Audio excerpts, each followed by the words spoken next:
Radio de Derechos Indígenas, porque solo informado y organizado, un pueblo puede determinar su propio futuro.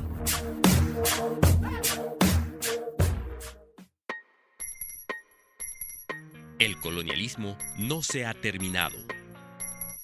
Si las transnacionales y el capitalismo global siguen definiendo dónde, cómo y cuándo explotar nuestros bienes comunes, ¿somos realmente un país independiente? Damos un paso trascendental al entrar de plano al proceso industrializador de nuestro litio boliviano. Hay dos monstruos, que es Minera San Cristóbal y YLB. Estos monstruos están perforando aguas subterráneas. Si los pueblos indígenas no pueden definir libremente sobre el destino de sus territorios, ¿somos realmente un Estado plurinacional? El Sendero del Hoy y del Mañana, un podcast sobre el rol de Bolivia en la transición energética del mundo. En la última década, la demanda por la extracción de minerales de transición en el sur global se ha intensificado. Sin embargo, el debate en Bolivia es casi inexistente. En este episodio, queremos responder a esta ausencia de reflexión sobre la minería de transición en Bolivia, pese a las promesas estatales que giran en torno a la industrialización del litio hace ya bastantes años. Comencemos por definir qué es la minería de transición. La apuesta por la transición energética en el campo de la minería implica la explotación de minerales como el cobre, el litio, el níquel, el manganeso, el cobalto, el grafito, el zinc y las tierras raras, entre otros, que proveen de energía, por ejemplo, a vehículos eléctricos, turbinas eólicas o baterías para pantallas táctiles. Aunque la minería de transición postula contrarrestar el calentamiento global al no producir emisiones de carbono, no es tan limpia como se postula. Para entender el por qué el debate sobre minería de transición es complejo en Bolivia, hablaremos con Alfredo Saconeta, quien es comunicador social, periodista e investigador especializado en temas mineros. Tiene estudios de posgrado en relaciones comunitarias para la industria extractiva, también en la mediación y resolución de conflictos. Actualmente es investigador del CETLA en temáticas mineras relacionadas con la actividad productiva, tributación, vulneración de derechos y efectos sociales dentro de este rubro. Alfredo, queremos comenzar este diálogo preguntándote ¿hasta qué punto podemos hablar de minería de transición en Bolivia?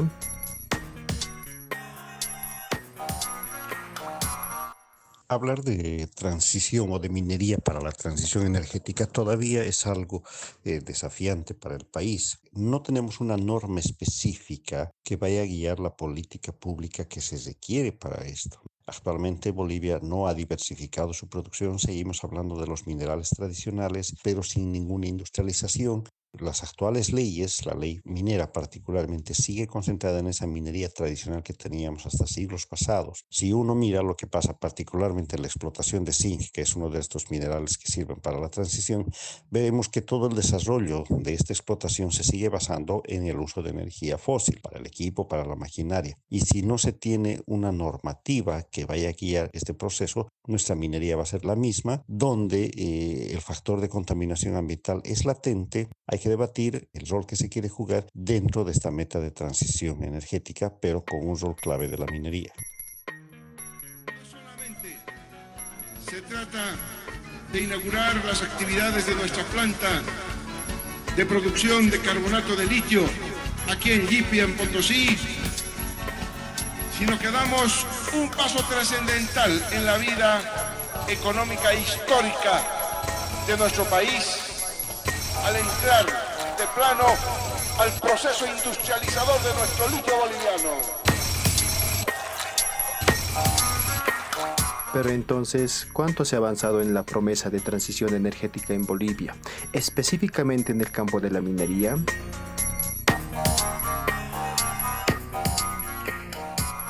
El litio, para lo que vendría a ser esta transición energética, todavía también resulta lejano. Si nosotros vemos lo que se ha hecho desde el 2008 hasta el 2019, bueno, en este periodo el avance ha sido muy poco si es que nos referimos a lo que es la definición exacta de una tecnología para el aprovechamiento de los recursos del salar.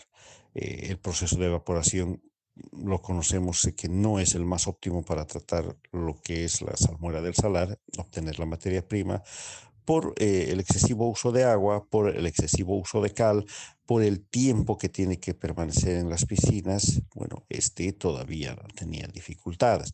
Sin embargo, era lo más próximo que se tenía, ¿no? Ahora, cuando el gobierno habla de la extracción directa del litio, es algo que remotamente podríamos afirmar que va a permitirnos dar ese salto tecnológico.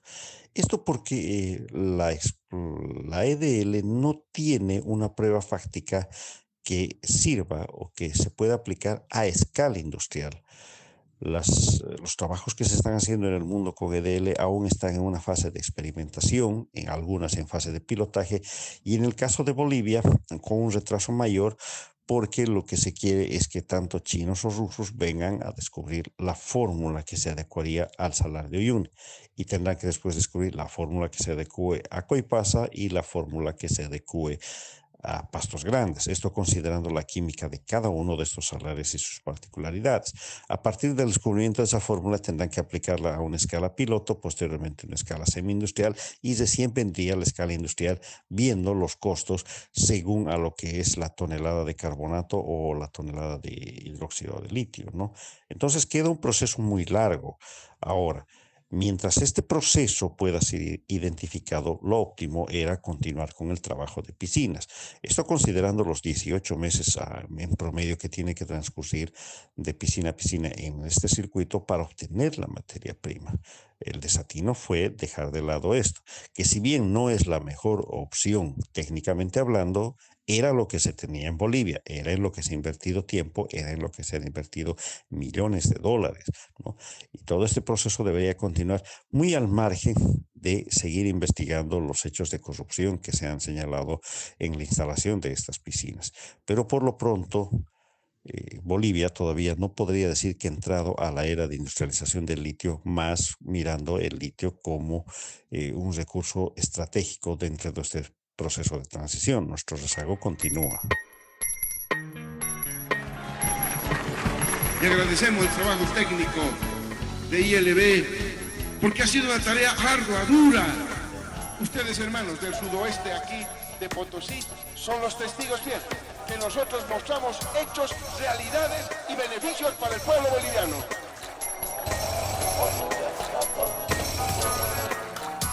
Los hechos de corrupción destapados en los últimos meses en relación a la construcción de piscinas para la extracción de litio, la posterior muerte del exgerente ejecutivo de la estatal Yacimientos de Litio Bolivianos y las discusiones en torno a los métodos de extracción han ocupado un espacio en la opinión pública, dejando detenido el proceso de extracción e industrialización prometido, sin que los alcances y consecuencias de la minería de transición sean un tema de debate instalado en la sociedad boliviana. Nos interesa saber cómo está siendo tratada la temática desde adentro de las instancias gubernamentales. Por eso hablaremos ahora con Toribia Lero Quispe, diputada plurinominal por Comunidad Ciudadana, integrante del Comité de Autonomías Indígena Originaria Campesinas, nacida en el Ayllu Tapacarí, Hachamarca Tapacarí, Cóndor Pacheta, de la Nación Sora, copresidenta de la Comisión de Naciones y Pueblos Indígenas Originarios Campesinos, Culturas e Interculturalidad. Como autoridad del Estado, pero también como mujer indígena, quisiéramos saber tus criterios sobre la transición energética en el campo de la minería. ¿Realmente podemos hablar de minería de transición en Bolivia? En torno a eso, muy sutilmente el gobierno ha estado trabajando también porque sabe que a nivel mundial hay mucha demanda por este tema de cambios energéticos. Quienes delinean las estrategias de saqueo de esos recursos de transición son las transnacionales. Los actores mineros han sobrepasado al gobierno. ¿no? Las organizaciones, en este caso, no tienen acceso a información. Lo poco que se ha sabido son los de Salinas, por ejemplo. Les han engañado mientras el gobierno estaba trabajando el tema del litio, la industrialización del litio y todo eso. Les han mareado a los chipayas y a los de Salinas y a los de Tawa, obviamente, con la conversión, ¿no? del municipio de Salinas a municipio indígena. Chipaya de municipio a municipio indígena. Ya estaba la gente y el gobierno les decía que van a vivir con el litio y no sé qué. Al final han perdido todo, porque el gobierno en 2014 ha aprobado un decreto supremo despojando, expropiando todas esas áreas de sal, ¿no? A nivel nacional, ni siquiera solamente de Salinas y Chipaya, sino que es Coipaz, a nivel nacional, donde hay salares, ahora ha pasado a manos del gobierno, pero no ha habido ninguna consulta. Y eso ya se ha hecho en 2014. Es un decreto supremo y de eso se están valiendo ahora el INRA y otras instancias para las nuevas titulaciones. En las nuevas titulaciones de TESO en tierras altas les están quitando esas áreas donde hay sal. Pero históricamente los hermanos del AIRI tenían acceso, control y dominio de esas áreas. Entonces todo eso ha aprovechado el gobierno para desviar la atención, engañar, y de esa forma el litio, que es uno de los minerales más importantes de transición, ha pasado a manos del gobierno y desde 2014 hasta este año, creo que así, hasta este año ha habido $1.000 millones de inversión para la industrialización del litio. Pero después nos han dicho que no hay nada y que la persona que tenía que ser procesada se ha matado, ¿no? Entonces es así como se maneja el tema de los minerales de transición, pero no nos dice que son minerales de transición, la importancia que tiene, nada, porque todo eso tendría que estar dentro del proceso de consulta, porque la consulta justamente es acceso a información. Y lo mismo pasa con los otros minerales de transición. Se va a construir en Oruro una planta procesadora de zinc, ¿no? Eso ya tiene financiamiento, van a ser los chinos los que van a construir, y no saben los hermanos allá en Oruro. Está previsto que se van a construir 2 plantas de zinc, ¿no? Ni siquiera saben qué es transición energética. Recién estamos viviendo la electrificación vía cobre, ¿no? Están electrificando, en eso estamos. No hay información. Y a nivel de Estado tampoco. Nosotros trabajamos en la Cámara de Diputados mediante comisiones. Entonces hay una comisión de energía, ¿no? Ahí tendrían que estar tratando, pero que yo sepa, no están tratando nada de eso. En esa comisión de energía lo único que deben estar tratando es la electrificación rural, esas cositas, ¿no? Y después el que trabaja el tema minero es la comisión de minería. Si alguna vez nosotros accedemos para hacer defensa del territorio por avasallamiento minero, y justamente es en el marco del derecho a la libre determinación.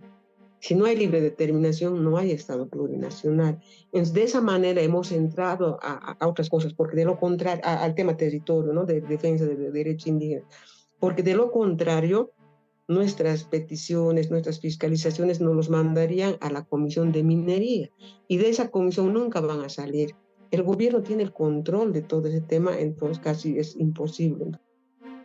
Yo por lo menos no he percibido, no he tenido conocimiento de que en el legislativo, en la Cámara de Diputados, se esté abordando, desde la Cámara de Diputados se esté abordando el tema de transición energética. En este contexto que nos menciona, ¿cuáles serán los impactos de la minería de transición como pueblos indígenas?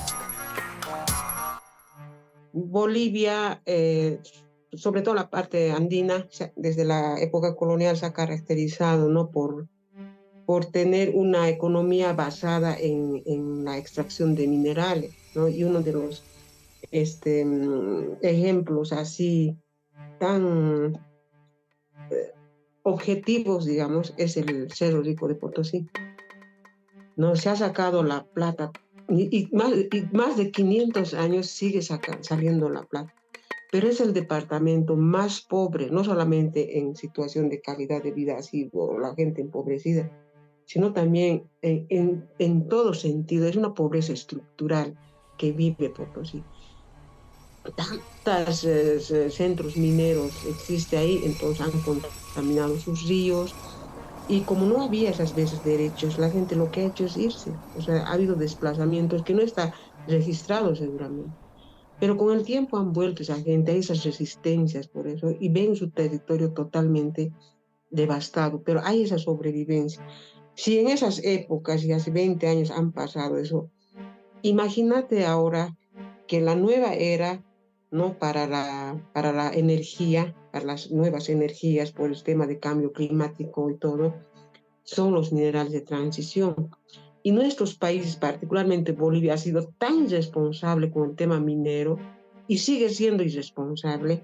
¿Qué va a pasar? O sea, nos están condenando casi infinitamente y esa condena es el exterminio. Ya han empezado por el pueblo Urumurato, por el pueblo Ayllu Acre Antequera. Y el gobierno no tiene la mínima intención de cambiar esto, más al contrario, David Choquehuanca creo que es brazo derecho de los extractivistas. Y esta actividad minera ha ido avanzando hacia el oriente de Bolivia. Entonces, por eso hablamos de una devastación total ahora en los pueblos indígenas. No es solución para nosotros la minería de transición, sino nos va a llevar o nos está llevando al exterminio de los pueblos indígenas, porque la minería es irresponsable, no hay minería responsable. Es el sindicato, el gobierno, no nos van a defender ellos. No hay como para que nosotros disfrutemos de esta materia prima que sirve para la transición energética, pero a los que van a servir, sí, pues son a las potencias, a los países ricos, a los países del primer mundo, ellos sí se van a beneficiar con nuestra materia prima. Y lo que va a quedar aquí es devastación. Entonces, por eso es importante hablar de transición energética. ¿Cuál será entonces el rol de Bolivia en la transición energética del mundo? ¿Cómo podemos responder desde nuestro territorio a este proyecto global de transición energética que solamente beneficia a los países del norte global? Con este primer episodio, queremos comenzar a instalar el debate sobre minería de transición en Bolivia, ante la falta de información y reflexión en torno a una promesa de transición que viene gestándose en nuestro país desde el gobierno central hace varias décadas. Agradecemos profundamente a Alfredo Saconeta y Toribia Lero, quienes nos brindaron valiosa información para conocer algo más de la situación de Bolivia en relación a la minería de transición. Agradecemos también a toda la audiencia que nos escucha y les invitamos a seguirnos en un próximo episodio en el que reflexionaremos sobre el rol que ocupa Bolivia en la transición energética del mundo.